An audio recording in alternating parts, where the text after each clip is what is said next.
JEE advanced 2024 ఫలితాలలో open కేటగిరీలో నారాయణదే ఆధిపత్యం. ఇష్యూస్ పరంగా చూస్తే రెండు అంశాలను ప్రధానమైన అంశాలను ప్రస్తావించారు.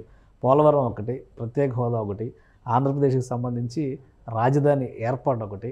సో ఈ వీటితో పాటు ఎన్నికల హామీలు అనేది ఒక నాలుగో అంశంగా మనం చూస్తే కనుక ఈ సమన్వయంలో ఈ మూడు పార్టీల ప్రభుత్వ ఏర్పాటు సమన్వయంలో ఎంతవరకు పాసిబిలిటీస్ ఉన్నాయి? గతంలో జరిగినటువంటి 2014-19 ఎక్స్పీరియన్సెస్ దృష్టిలో పెట్టుకుంటే 2024-29 ఏ విధంగా ఉండొచ్చు?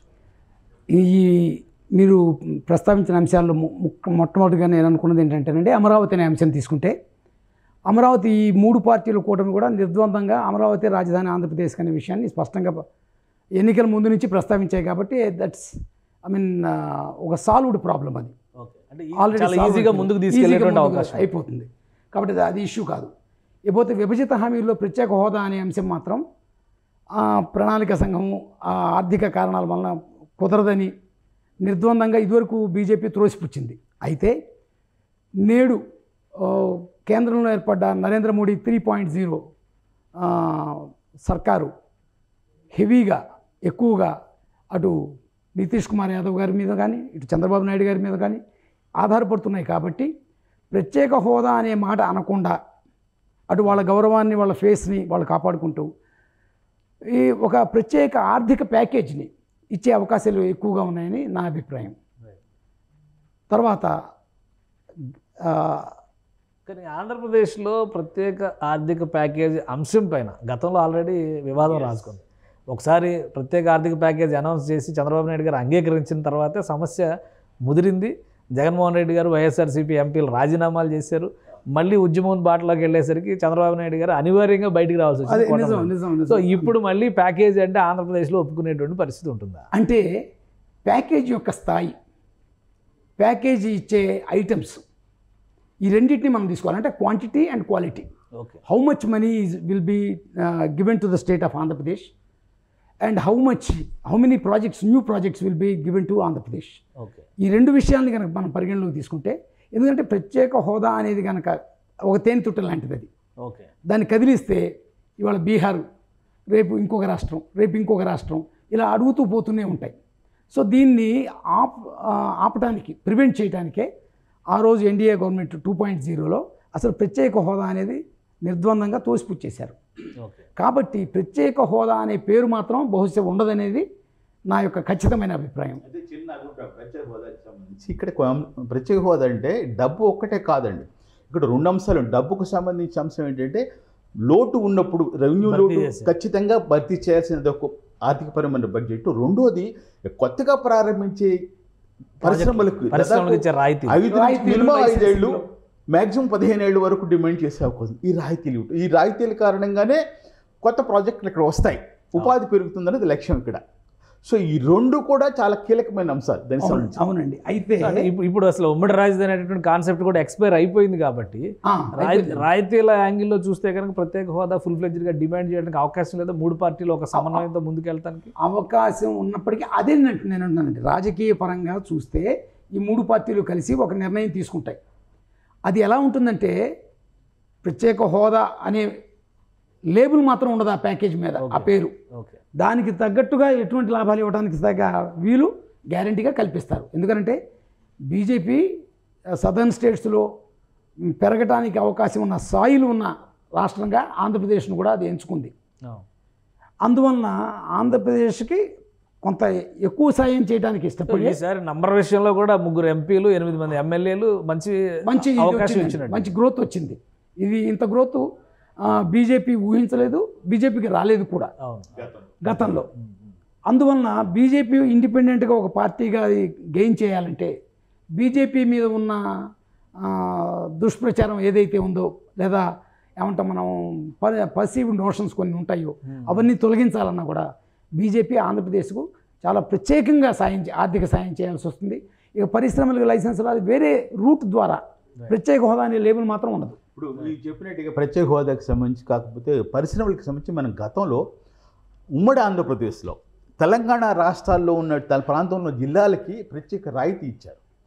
ఒకటే రాష్ట్రం పరిశ్రమలు పెడితే రాయితీలు ఎక్కువ వచ్చినాయి. అట్లాగనే ఇవాళ రాష్ట్ర ప్రభుత్వం కనుక అక్కడ ప్రభుత్వం దాన్ని భరించినా దాన్ని మానిటరీగా డబ్బు రూపంలో కానీ కేంద్రం సబ్స్టిట్యూట్ చేయగలిగితే రాష్ట్ర ప్రభుత్వమే ప్రత్యేకమైన రాయితీ చేసుకోవచ్చు, అది ప్రకటించవచ్చు. ఈయన చెప్పింది మంచి ప్రత్యామ్నాయం అనేది అది సరిపోతుంది. కానీ ఒకటి విజయబాబు గారు అంటే ఇప్పుడు ఉన్న పరిస్థితుల్లో అమరావతి నిర్మాణం కూడా 1,00,000 కోట్లు లెక్కేదో చెప్పారు. సో అసలు అది ముందుకు తీసుకెళ్లాలన్నా కానీ 3 పార్టీలకి ఆర్థిక భారం, చాలా హామీలు ఉన్నాయి కాబట్టి ఆర్థిక పరిస్థితి చాలా దైన్యంగా ఉంది ఆంధ్రప్రదేశ్ అంటున్నారు కాబట్టి ఎంతవరకు పాసిబిలిటీ? దాదాపు 11 లక్షల కోట్ల రూపాయల రుణం ఆంధ్రప్రదేశ్ మీద ఉందనేది పేపర్లలో వస్తున్న వార్త అండి. ఈ 11 లక్షల కోట్ల రూపాయల అప్పుని ఒక పక్కన హ్యాండిల్ చేస్తూ ఇంకో పక్కన రాష్ట్రాన్ని ప్రగతి బాటలో పరిగెత్తించాల్సిన బాధ్యత కొత్త ప్రభుత్వం మీద ఉంది. This is a very Herculean task నా దృష్టిలో, చాలా కష్టమైన పని. కానీ ఈ 3 పార్టీల సమన్వయంతో, మరీ ముఖ్యంగా చెప్పాలంటే కేంద్రం రాష్ట్రాల సమన్వయంతో ఇది నెరవేరుతుంది. ఎందుకనంటే నెరవేరకపోతే రాబోయే ఎన్నికల్లో మళ్ళా వీళ్ళ భవిష్యత్ ప్రశ్నార్థకం అవుతుంది. So the performance of these 3 parties both at the state and the centre and the coordination, ఈ రెండింటి మధ్యలో ఉండే సమన్వయం, ఇది కనుక కీలకంగా లేకపోతే, ఒక ప్రత్యేకమైన అండర్స్టాండింగ్తో జరగకపోతే రాజకీయంగా కూడా ఈ పార్టీల యొక్క ఇది ప్రశ్నార్థకం అవుతుంది. కాబట్టి ఇప్పుడు తప్పనిసరిగా చేస్తారు. 1,00,000 కోట్లు అవసరం అవుతుంది రాజధానికి సంబంధించి.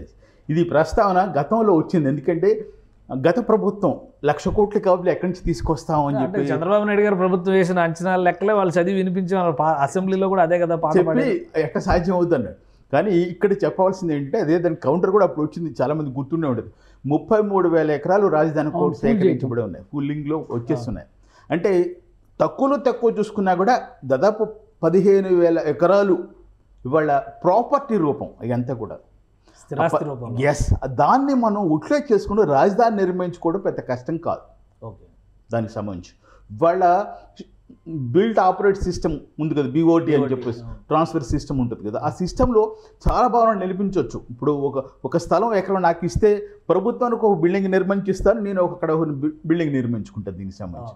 సో ఇవాళ నాకు తెలిసి రాజధాని నిర్మాణానికి సంబంధించి ప్రణాళికాబద్ధంగా వెళితే చాలా ఈజీగానే పూర్తవుతుంది. ఎందుకంటే 15,000 ఎకరాలు ఇవాళ స్థిరాస్తి రూపంలో ఉన్నాయి కాబట్టి దీనికి సంబంధించి. కానీ ఒకటి అంటే ఇప్పుడు చెప్పండి, అందులో ఎన్నో కేసులు ఉన్నాయి, లీగల్ ఆస్పెక్ట్స్ చాలా ఇన్వాల్వ్ అయ్యాయి. ఇప్పుడు ఆ చిక్కుముడులు ఏవి విప్పకుండా ఇమీడియట్గా ప్రాజెక్ట్ను ముందుకు తీసుకెళ్తాం అనేది సాధ్యమవుతుందా? అంటే లీగాలిటీ అంటే మీరు చెప్తున్న లీగాలిటీకి సంబంధించి రైతుల పరంగా లేవు సార్. ఇప్పుడు గత ప్రభుత్వానికి సంబంధించినటువంటి రైతులు వెళ్ళారు లీగాలిటీ తప్ప, వీళ్ళు రైతులు అన్నీ క్లియర్ అయిపోయింది దానికి సంబంధించి. ఎప్పుడు వెళ్ళారు రైతులు? గత ప్రభుత్వం మీ ఇక్కడి నుంచి బదిలీ చేస్తున్న రాజధాని అని చెప్పినప్పుడు మాత్రం రైతులు లేరు. CRDని రద్దు చేసింది గత ప్రభుత్వం. చివరికి గత ప్రభుత్వం ఏం చేసిందంటే రద్దు చేసిందని మళ్ళీ రివైవ్ చేసింది. అట్లా గత ప్రభుత్వం తల్లిస్తున్నట్టు ప్రకటించి కూడా లేదు మేము అమరావతిలో ఉంచాము, తర్వాత మేము ప్రతిపాదన పెడతాం కొత్త రాజధాని కోసం, ప్రస్తుతానికి అయితే అమరావతిలోనే ఉందని కూడా ఇచ్చారు కోర్టుకి సంబంధించి. ఎప్పుడైతే రాజధాని ఇక్కడ కొనసాగే పక్షంలో లీగాలిటీ సమస్యలు రావు. రాజధాని ఇన్సైడర్ ట్రేడింగ్ పేరుతో చంద్రబాబు నాయుడు గారి మీద కేసులు పెట్టారు, ఇన్నర్ రింగ్ రోడ్డు పేరుతో కేసులు పెట్టారు. ఈ ప్రాజెక్టుల పరిస్థితి ఏంటి, వీటి భవితవ్యం? ఇంకోటి ఇన్నర్ రింగ్ రోడ్డుకి సంబంధించి సెంట్రల్ గవర్నమెంట్ అప్రూవ్ చేసిన ప్లాన్ కూడా మార్చింది గత గవర్నమెంట్. అవునండి. సో ఇవన్నీ మళ్ళీ ఏంటి, ఏ విధంగా ముందుకెళ్ళే అవకాశం ఉండొచ్చు సార్? ఇందులో ఒకటి మాత్రం నిజమండి, కృష్ణా గుంటూరు జిల్లా ప్రజలు లేకపోతే ఆంధ్రప్రదేశ్లోని అందరూ అమరావతి రాజధానిగా కోరుకుంటున్నారు. ఎందుకనంటే ఇది చాలా రేర్గా జరిగే ఒక ప్రక్రియ. ఎందుకనంటే ఇప్పుడు మీరు తమిళనాడు రాష్ట్రాన్ని తీసుకోండి, మెడ్రాస్ క్యాపిటల్ ఎక్కడ ఉందో చూడండి. అట్లానే కర్ణాటక తీసుకోండి, బెంగళూరు ఎక్కడ ఉందో చూడండి. లేకపోతే దీని పేరేంటి, మన తమిళనాడు తీసుకోండి, ఐ మీన్ కేరళ తీసుకోండి, ఎక్కడుందో క్యాపిటల్ చూడండి, తిరువనంతపురం. మహారాష్ట్ర చూడండి.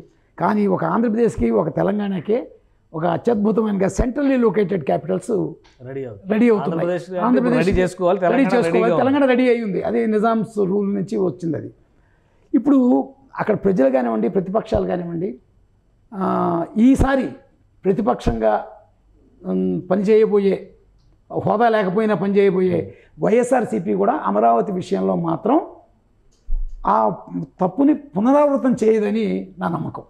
అంటే ఆ ప్రాంతంలో ఎక్కడ ప్రజాప్రతినిధులు కూడా లేరు కదా, అసలు ఎక్కడ 8 ఇప్పుడు అవిభక్త 8 జిల్లాల్లో వైఎస్ఆర్సీపీ అనేది తుడిచిపెట్టుకుపోయింది. అందులో ఒక ముఖ్య కారణం ఏంటంటే ఈ రాజధాని ఇష్యూ.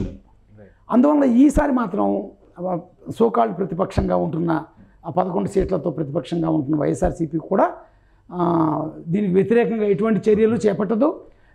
ఈ సమస్యని సాల్వ్ చేయడానికి అంటే ఇప్పుడు ఈ రోజు వచ్చినటువంటి జడ్జిమెంట్తో ఈ ఫలితాల తర్వాత ఇప్పుడు కొత్తగా ఏర్పడబోయేటువంటి ప్రభుత్వానికి ఉన్నటువంటి బలాన్ని బట్టి చూస్తే 3 రాజధానులు అనేటువంటి ప్రస్తావన ముగిసిపోయిన అధ్యాయమా? దాదాపుగా ముగిసిపోయిన అధ్యాయమేనండి. దాదాపు ముగిసిపోయింది అంతే. ఇప్పుడు మొదటి నుంచి కూడా లెజిస్లేటివ్ క్యాపిటల్గా అమరావతి అన్నారు, జ్యుడిషియల్ క్యాపిటల్గా హైకోర్టు. అది పెద్ద షిఫ్టింగ్కి పెద్ద వాళ్ళు ఎవరు they didn't show any interest. వాళ్ళేం పెద్ద ఇది చూడలే. ఈ అసలు 3 రాజధానులు అనే భావన మొదట్లోనే బెడిసి కొట్టిందని నా అభిప్రాయం. పైగా ఇంకొక మాట ఏంటంటే ఇవాళ కూడా చంద్రబాబు నాయుడు గారు ఏమన్నారంటే ఆర్థిక రాజధానిగా విశాఖపట్నాన్ని నేను డెవలప్ చేస్తాను. అదే చెప్తున్నారు. ఇప్పుడు 2014లో కూడా ఆర్థిక రాజధాని, ఐటీ రాజధాని, మెడికల్ హబ్ అని చెప్పని, విశాఖపట్నంలో ఫార్మా హబ్ అని అన్ని పెట్టారు, మ్యానుఫ్యాక్చరింగ్ హబ్ అని అన్ని తీసుకొచ్చి శ్రీ సిటీలోనూ కియా మోటార్స్ అనంతపురంలో ఇవన్నీ రాయలసీమలో పెట్టారు. అవునండి. ఆ మధ్య ప్రాంతానికి ఇచ్చింది రాజధాని ఒకటే. దాని నోట్లో కూడా మట్టి కొట్టారనేది కదా వైఎస్ఆర్సీపీ మీద ఉన్నటువంటి విమర్శ. సో ఇప్పుడు ఆ కోపం అనేది తుడిచిపెట్టింది వైఎస్ఆర్సీపీని మధ్య మండలంలో పూర్తిగా అని చెప్పని అనుకోవచ్చా? అదేనండి, అది వెరీ ఇంపార్టెంట్ ఫ్యాక్టర్, అదే కీలకమైన ఫ్యాక్టర్ అండి. ఇవాళ వైఎస్ఆర్సీపీ ఓడిపోవడానికి దారుణంగా అదే ఒక ప్రధానమైన కారణం. అంటే కర్నూలు చావుకి అనేక కారణాలు అన్నట్టుగా అందులో ఒకటి ఇది. సుమన్ టీవీలో మీ పర్సనల్ అండ్ బిజినెస్ ప్రమోషన్స్ కోసం కింది నెంబర్కి కాంటాక్ట్ చేయండి.